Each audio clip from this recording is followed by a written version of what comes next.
Hi. మన లైఫ్‌లో మనం ఎప్పుడు గ్రో అవ్వాలనుకున్నా చాలా అన్‌కంఫర్టబుల్‌గా ఫీల్ అవుతాం. ఎందుకని? ఎందుకంటే గ్రోత్ అండ్ కంఫర్ట్ 2 ఒకే దగ్గర ఉండవు. కొన్ని ఎగ్జాంపుల్స్ తీసుకుందాం. ఫస్ట్ ఎగ్జాంపుల్ వర్క్ ప్లేస్‌లో మాట్లాడటం. ఫర్ ఎగ్జాంపుల్ మీరు ఒక మీటింగ్‌లో ఉన్నారు. మీ మైండ్‌లోకి ఒక మంచి ఐడియా వచ్చింది. దాన్ని ఎక్స్‌ప్రెస్ చేయాలనుకున్నారు. కానీ అదే మైండ్‌లోకి కొన్ని క్వెషన్స్ వస్తాయి.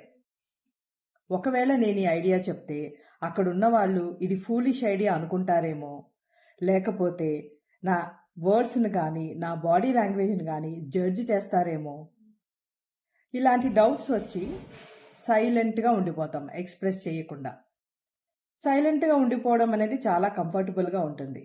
కానీ ఎక్స్‌ప్రెస్ చేయడం అనేది చాలా అన్‌కంఫర్టబుల్‌గా ఉంటుంది. ఫ్రెండ్స్, ఒక విషయం మనం గుర్తుపెట్టుకోవాలి.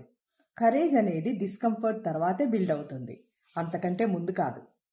First time fear, second time courage. Second example, మనకి చాలా కంఫర్టబుల్గా ఉన్న జాబ్ నుంచి మారటం. జాబ్ చాలా సేఫ్గా ఉంది, రెగ్యులర్గా ఇన్కమ్ వస్తుంది, కానీ ఎక్కడో స్టక్ అయిపోయిన ఫీలింగ్. మారదాం అనుకునేసరికి ఫియర్ అండ్ అన్సర్టెనిటీ అనేవి మైండ్ని అటాక్ చేస్తాయి. కంఫర్ట్ అనేది చాలా సేఫ్గా అనిపిస్తుంది, కానీ చేంజ్ అనేది ఎక్స్పాన్షన్ ఇస్తుంది. గ్రోత్ అనేది ఎప్పుడు మనకి రివార్డ్స్ ఇచ్చే ముందు కరేజ్ని డిమాండ్ చేస్తుంది. సో మనం కరేజ్ చూపిస్తే గ్రోత్ మనకి రివార్డ్స్ అనేవి ఇస్తుంది. ఎగ్జాంపుల్ 3, రిలేషన్షిప్స్లో బౌండరీస్ సెట్ చేయటం. రిలేషన్షిప్స్లో ఎప్పుడు ఎస్ అని చెప్పడం అలవాటైపోయి ఉంటుంది. ఎందుకంటే పీస్ కోసం ఎస్ అని చెప్పేస్తే పీస్ ఉంటుంది, సో ఏ గొడవలు ఉండవు అనుకొని ఎప్పుడు ఎస్ చెప్పడం అనేది అలవాటైపోయి ఉంటుంది. కానీ ఒక్కసారి నో చెప్పేసరికి ఎక్కడ లేని గిల్టీ అనేది వస్తుంది. అరే, నేను నో చెప్పాను అని గిల్టీగా ఫీల్ అవడం అనేది మొదలవుతుంది. సో ఈ డిస్కంఫర్ట్ అనేది సెల్ఫిష్నెస్ కాదు, సెల్ఫ్ రెస్పెక్ట్ ఫార్మింగ్. పీపుల్కి మనం బౌండరీస్ పెట్టడం అనేది నచ్చదు, కానీ మన సోల్ మనకి థ్యాంక్ యూ చెప్తుంది. ఫోర్త్ ఎగ్జాంపుల్, ప్రజెంటేషన్ ఇవ్వటం.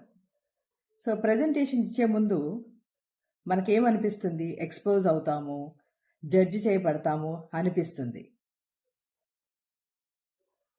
ప్రతి ఎక్స్పర్ట్ ఒకప్పుడు అన్కంఫర్టబుల్గా ఫీల్ అయిన వాళ్లే. డిస్కంఫర్ట్ అనేది మాస్టరీకి ఎంట్రీ ఫీ లాంటిది. సో ఆ ఫీ చెల్లించకుండా మనం మాస్టర్స్ ఎలా అవుతాం? మనం డిస్కంఫర్టబుల్గా ఫీల్ అవుతున్నామంటే మనం రైట్ థింగ్ చేస్తున్నామని అర్థం, మనం గ్రో అవుతున్నామని అర్థం. Example 5, emotional intelligence challenge. ఎమోషన్స్ని ఫేస్ చేయాలంటే చాలా అన్కంఫర్టబుల్గా ఉంటుంది. అదే ఎమోషన్స్ నుంచి తప్పించేసుకోవాలంటే భలే కంఫర్టబుల్గా ఉంటుంది. కానీ హీలింగ్ అనేది ఎప్పుడవుతుంది? మనం డిస్కంఫర్ట్తో కూర్చున్నప్పుడే హీలింగ్ అనేది అవుతుంది. పెయిన్ని ఎంత అవాయిడ్ చేస్తే అంత రిపీట్ అవుతుంది. కానీ ఆ పెయిన్ని మనం ఎమోషనల్ ఇంటెలిజెన్స్తో ప్రాసెస్ చేస్తే మనకి ట్రాన్స్ఫర్మేషన్ అనేది వస్తుంది. హీలింగ్ అనేది హర్ట్ చేస్తుంది, కానీ దాని తర్వాత మంచి ట్రాన్స్ఫర్మేషన్ అనేది ఉంటుంది. సో గ్రోత్ అనేది మనల్ని ట్రాన్స్ఫార్మ్ చేసే ముందు ఎప్పుడు మనల్ని టెస్ట్ చేస్తుంది. సో నెక్స్ట్ టైం గ్రోయింగ్లో ఎప్పుడు అన్కంఫర్టబుల్గా ఫీల్ అయినా దాని నుంచి పారిపోవడం కంటే, సో దీనివల్ల నాకు ఏం మంచి జరుగుతుంది, నేను ఎంత గ్రో అవుతున్నాను అని ఆలోచించుకోవాలి. గ్రోత్ అనేది మనల్ని ట్రాన్స్ఫార్మ్ చేసే ముందు మనల్ని టెస్ట్ చేస్తుంది, అందుకే మనకి డిస్కంఫర్ట్గా ఉంటుంది.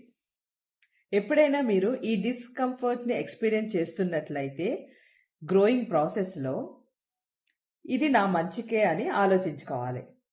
అప్పుడే మనకి గ్రోత్ అనేది ఉంటుంది లైఫ్లో. So friends, all the best for your growth. If you feel this video is useful, please like, share and subscribe. Thank you.